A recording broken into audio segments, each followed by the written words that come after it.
নমস্কাৰ, নিশ্চয় সকলো ভালে কুশলে আছে আৰু মই মোৰ ইউটিউব চেনেল অনুভৱৰ বৰষুণলৈ সকলোকে স্বাগতম জনালোঁ। আৰু এই মোৰ ইউটিউব চেনেলটোত মই লৈ আহিছোঁ এটি বিশেষ অনুষ্ঠান আৰু অনুষ্ঠানটিৰ নাম হ'ল আপোনাৰ আৰু মোৰ কথা। আৰু এই অনুষ্ঠানটি আপোনালোকে চাব নোৱাৰিব কিন্তু শুনিবলৈ পাৰিব, গতিকে হয় এটি পডকাষ্ট, যি পডকাষ্টটি আপোনালোকে অডিঅ' ৰূপে শুনিবলৈ পাব। আৰু এই পডকাষ্টটিৰ অতিথি হ'ব আমাৰ জীৱনৰ সাধাৰণ কিছুমান ব্যক্তি, যি ব্যক্তিসকল সাধাৰণ হৈও অসাধাৰণ। আৰু এই পডকাষ্টটিৰ প্ৰথমগৰাকী অতিথি হৈছে কৰিশ্মিতা পাঠক। গতিকে আহকচোন আমি কৰিশ্মিতা পাঠকৰ লগত কথা পাতোঁ। ধন্যবাদ। কৰিশ্মিতা বা, তোমাক মোৰ এই যিটো অনুষ্ঠান আপোনাৰ মোৰ কথালৈ স্বাগতম জনাইছোঁ। নমস্কাৰ। ধন্যবাদ বৰষা। আৰু তোমাক মোৰ এই অনুষ্ঠানটোৰ প্ৰথমগৰাকী অতিথি হিচাপে পাই মই নথৈ আনন্দিত হৈছোঁ। গতিকে বা, কেনেকুৱা লাগিছে প্ৰথমগৰাকী অতিথি তুমি?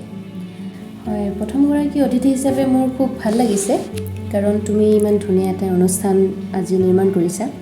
মই দেখি খুবেই আনন্দিত হৈছোঁ। তোমালৈ প্ৰথমতে শুভেচ্ছা থাকিল। ধন্যবাদ। আৰু প্ৰথমগৰাকী অতিথি হিচাপে আমি দুয়োটাই অকণমান নাৰ্ভাছো হৈ আছোঁ, কি কওঁ কি নকওঁ। আমি আমাৰ ভিডিঅ'টো সম্পূৰ্ণৰূপে ৰাখিম। গতিকে কৰিশ্মিতা বাৰ ঘৰ ক'ত আৰু কৰিশ্মিতা বাৰ শৈশৱকালটো কেনেকুৱা আছিল সেই জানিব বিচাৰোঁ। মোৰ ঘৰ আচলতে বঙাইগাঁও ডিষ্ট্ৰিক্ট অভয়াপুৰী নামৰ ঠাইত। আৰু সৰুতে আচলতে ক'ব গ'লে মই সৰুকালত মোৰ জন্ম আচলতে বামুণগাঁও নামৰ এখন গাঁৱত হৈছিলে। কিন্তু অকণমান যেতিয়া ডাঙৰ হ'লোঁ, যেনেকৈ হাইস্কুল যেতিয়া পঢ়িব আৰম্ভ কৰিলোঁ, তেতিয়ালৈকে ধৰ্মপুৰ নামৰ গাঁৱত আমি নতুনকৈ ঘৰ কৰি তাত থাকিব ল'লোঁ। আৰু মোৰ বাল্যকাল বুলি ক'লে মোৰ ধৰ্মপুৰ আৰু বামুণগাঁও দুয়োখনি ঠাইতে মোৰ বাল্যকাল আছে বুলি ক'ব পাৰি। আৰু দুয়োখনি ঠাইয়ে মোৰ খুবেই প্ৰিয়, কাৰণ তাত মোৰ শৈশৱকালৰ বন্ধু বান্ধৱীসকল, তেওঁলোকৰ লগত খেলা ধূলা কৰা এই সময়বোৰ, স্মৃতিবোৰ এতিয়াও জীৱিত। এতিয়াও যদি সেই ঠাইলৈ যাওঁ, মনত পৰে তেওঁলোকৰ কথা, সেই শৈশৱ দিনসমূহ। সঁচাকৈ শৈশৱৰ দিনবোৰ আমি যদিও ঘূৰি নাপাওঁ, তথাপিও বহুত বেছি মধুৰ, বহুত বেছি ভাল লগা, সেউজীয়া। গতিকে এতিয়া জানিম আপোনাৰ ঘৰত কোন কোন আছে সদস্য? ঘৰত সদস্য আচলতে মোৰ মা, দেউতা আৰু এটা সৰু ভাইটি আছে। আৰু এতিয়া মোৰ যিহেতু বিয়া হ'লোঁ, গতিকে মোৰ হাজবেণ্ড আৰু মই। আমাৰ অডিয়েঞ্চখিনিক জনাম যে ধৰি লওক পডকাষ্ট এটাত সাধাৰণতে অভিনেতাই হওক বা যদি আমি সাধাৰণ ভাষাত ক'বলৈ যাওঁ, চেলিব্ৰিটি এগৰাকীক মাতি আনি পেলাই তেওঁৰ জীৱনৰ বিষয়ে জনা যায়। কিন্তু আমাৰ জীৱনটোত কিছুমান এনেকুৱা ব্যক্তি আছে যিসকল সাধাৰণ হৈও অসাধাৰণ। তেওঁলোকৰ জীৱনতো বহুতখিনি কাহিনী জড়িত হৈ থাকে, যিখিনি কাহিনী আমি হয়তো শুনিলে 10জন লোক উপকৃত হ'ব পাৰে। 23 বছৰ বয়সতে আপোনাৰ অকণমান সোনকালে বিয়া হ'ল। তাৰপিছত গতিকে প্ৰত্যেকজনী ছোৱালীৰে নিজৰ জীৱনত কিছুমান সপোন থাকে, কিছুমান ইচ্ছা থাকে। গতিকে মই যিহেতু আপোনাক ব্যক্তিগতভাৱে জানো, গতিকে আপুনি হয়তো মই দেখিছোঁ আপুনি বিয়াৰ পিছতো এই সপোনখিনি হয়তো পূৰণ কৰিব পাৰিছে কিছু পৰিমাণে। গতিকে আপুনি নাটকৰ লগত জড়িত, গতিকে সেই গোটেইখিনি দিশটো মই জানিব বিচাৰিম। বিয়া হোৱাৰ আগৰ জীৱনটো কেনেধৰণৰ আছিল, বা বিয়া হোৱাৰ পিছতো আপুনিতো নিজৰ মনৰ ভাল লগা কামখিনি হয়তো কম বেছি পৰিমাণে কৰিও আছে, গতিকে সেইখিনি জানিব বিচাৰিম।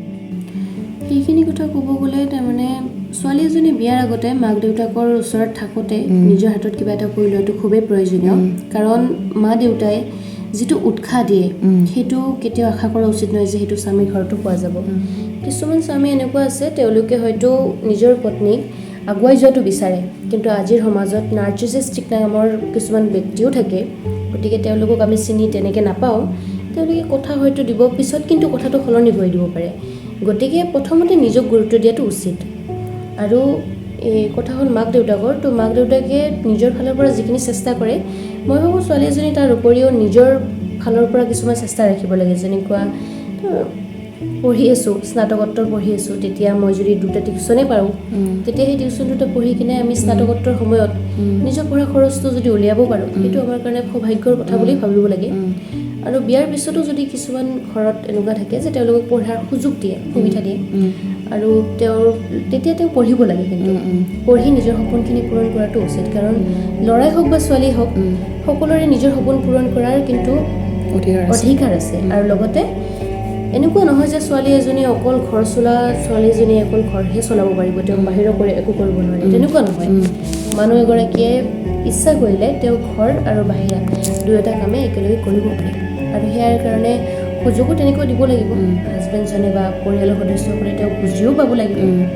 এইটো খুবেই প্ৰয়োজনীয় আজিৰ সমাজত এইটো খুবেই প্ৰয়োজনীয় কাৰণ ল'ৰা আৰু ছোৱালী আজিৰ যুগত সঁচাকৈ সমান আৰু সমান হোৱাটো উচিত কাৰণ এই অলপতে হোৱা এই কাশ্মীৰৰ যিটো পেহেলগাম যিটো এটেক সেই এটেকত তিনিগৰাকী মহিলাই আমাৰ দেশৰ ইমান নাগৰিকক আজি ন্যায় দিলে তেওঁলোকৰ বাবেই আজি পেহেলগাম এটেকত ৱামিকা সিং ছফিয়া কুৰেশ্বি তেওঁলোকক চেলিউট ৱামিকা সিং তেওঁলোকে হাৰি নগৈ তেওঁলোকে জিকিলে তেওঁলোকৰ তেনেকুৱা জয় হ'লো আমি এনেকুৱা হ'ব লাগে আজি ছোৱালীয়ে বিচাৰিলে কি কৰিব নোৱাৰে আজি নাৰী সকলো কৰিব পাৰে ধন্যবাদ ইমান ধুনীয়াকৈ আমাক উত্তৰটো দিয়াৰ বাবে আৰু লগতে মোৰ ইয়াৰ পিছৰ প্ৰশ্নটো হ'ল সাধাৰণ ছোৱালী এগৰাকী বিয়াৰ পিছত কিছুমান সপোন থাকে ধৰি লওক ইটো যাম এইটো কৰিম এনেকুৱা কিছুমান ধৰণৰ সপোন থাকে তেনেকৈ আপোনাৰো আছে গতিকে আপোনাৰ যিজন বিশেষ ব্যক্তিৰ লগত বিয়া হৈছে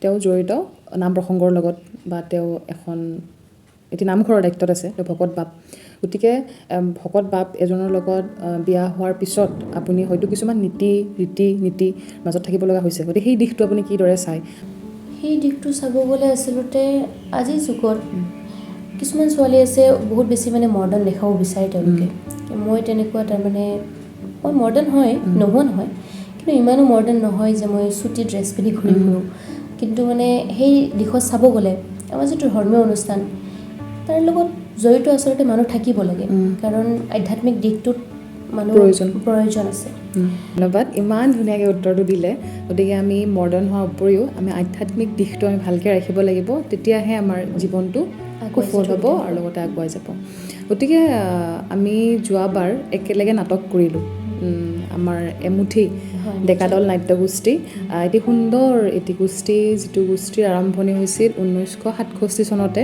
ওদালগুৰিৰ বিশেষ ব্যক্তিসকলে আৰম্ভ কৰিছিলে গোষ্ঠীটো সৰুৰ পৰা মোৰো সপোন আছিল যিহেতু আপোনাৰ মোৰ কথা মই মোৰ কথাখিনিও দুটা এটা সংযোগ কৰি দিম গতিকে আমাৰ অডিয়েঞ্চে বেয়া নাপাব মই কৈ আছোঁ কাৰণে দুষাৰ এষাৰ কথা গতিকে সেই অনুষ্ঠানটোৰ লগত কৰিস্মিতা বা যদি ক'বলৈ যাওঁ মানে সৰুতে মাহঁতৰ লগত চাবলৈ যাওঁ নাটক যেতিয়া চাবলৈ যাওঁ তেতিয়া ভাবোঁ মানে মই যদি কৰিব পাৰিলোঁ হয় যে যোৱাবাৰ যেতিয়া মোক মাতিলে যে আহা তুমিও কৰা যোৱাবাৰ কৰিলোঁ এইবাৰ অকণমান স্ক্ৰিপ্টখন অকণমান ৰিৰাইট কৰিলোঁ গতিকে সেই দিশটোৰ লগত জড়িত হ'লোঁ এতিয়া বিশেষ কিছু ব্যক্তিগত অসুবিধাৰ বাবে এবাৰ তুমিও কৰিব নোৱাৰা মই কৰিব নোৱাৰোঁ মই যোৱা বছৰ কৰিলোঁ আৰু তুমি কিমানবাৰ কৰিলা নাটক দুবাৰ কৰিলা মানে লাষ্ট ইয়াৰ আৰু আগৰবাৰ আৰু লাষ্ট ইয়াৰ দুবাৰ কৰিলা গতিকে এই দুবছৰৰ নাটকৰ ভিতৰত তোমাৰ মানে আটাইতকৈ বেছি ভাল কোনটো বছৰ লাগিলে আৰু কিয় লাগিলে সঁচা অৰ্থত ক'ব গ'লে দুয়োটা বছৰে খুবেই ধুনীয়া আছিল দুয়োটা বছৰৰ যিসকল লোক মই লগ পালোঁ তেওঁলোকক সঁচাকৈ তেওঁলোক খুব ভাল আছিলে আৰু